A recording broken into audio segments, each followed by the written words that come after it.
Super बवंडर श्वेता।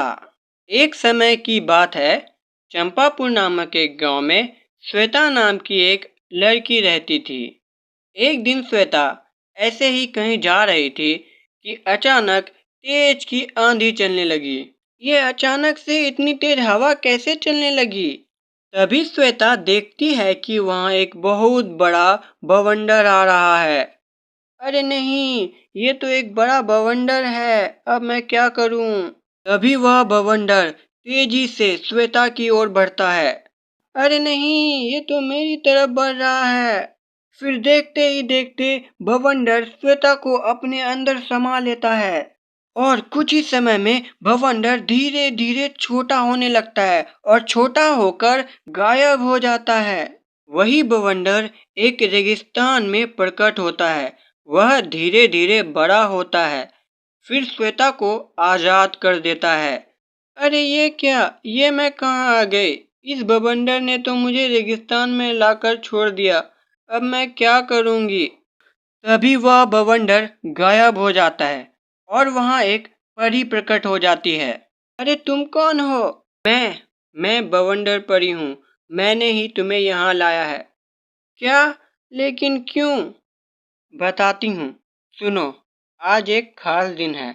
आज के दिन मैं जिसे चाहे उसे अपनी शक्ति दे सकती हूँ और मैं अपनी शक्तियाँ तुम्हें देना चाहती हूँ। लेकिन आप ऐसा क्यों करना चाहती हैं? क्योंकि मैं अपने बेटे को खोजने में तुम्हारी मदद चाहती हूँ। हाँ, मेरा बेटा जो कि सिर्फ 2 वर्ष का है, इस पृथ्वी लोक पर कहीं गुम हो गया है और कोई पृथ्वीवासी ही उसे खोज सकता है, क्योंकि परियों को सिर्फ एक दिन ही पृथ्वी पर आने की इजाज़त होती है और वो दिन आज है। तो क्या तुम मेरी मदद करोगी श्वेता? अगर सच में ऐसी बात है तो मैं आपकी मदद करने के लिए तैयार हूँ। फिर बवंडर परी श्वेता को अपनी शक्ति दे देती है। श्वेता का आधा शरीर बवंडर बन जाता है। फिर बवंडर परी वहां से गायब हो जाती है। अरे वाह, मजा आ गया, मेरे पास बहुत शक्तियां आ गई। फिर श्वेता गायब होकर अपने गांव पहुंच जाती है। अब मैं क्या करूं? मैं अपनी शक्तियों का इस्तेमाल करके देखना चाहती हूं। फिर श्वेता बवंडर में बदल जाती है। श्वेता के बवंडर में बदलते ही वहां तेज की आंधी चलने लगती है। वहां एक कुत्ता होता है जो कि बवंडर में खींचा चला जाता है और फिर कहीं दूर फेंका जाता है। श्वेता बवंडर बन के पूरे गांव में घूमने लगती है। मजा आ गया, ये शक्ति तो कमाल की है। एक दिन श्वेता ऐसे ही अपने घर से बाहर निकली। तभी उसने देखा कि गांव में एक बहुत बड़ा राक्षस घुस आया है और वो लोगों को परेशान कर रहा है।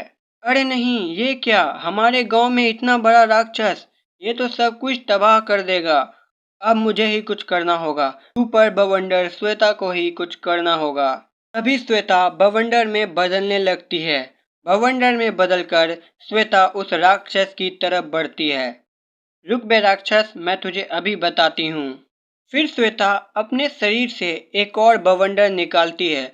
वह बवंडर उस राक्षस पर हमला करता है और वह राक्षस खत्म हो जाता है।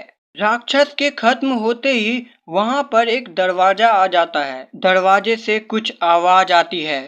श्वेता, मुझे बहुत दुख है कि तुम अपना वादा भूल गई। अगर तुम्हें अपना वादा याद आ गया और तुम उसे पूरा करना चाहती हो तो तुम इस दरवाजे के अंदर आ जाओ। अरे हाँ, मैं तो भूल ही गई थी, मुझे अपना वादा पूरा करना है। फिर श्वेता उस दरवाजे के अंदर चली जाती है।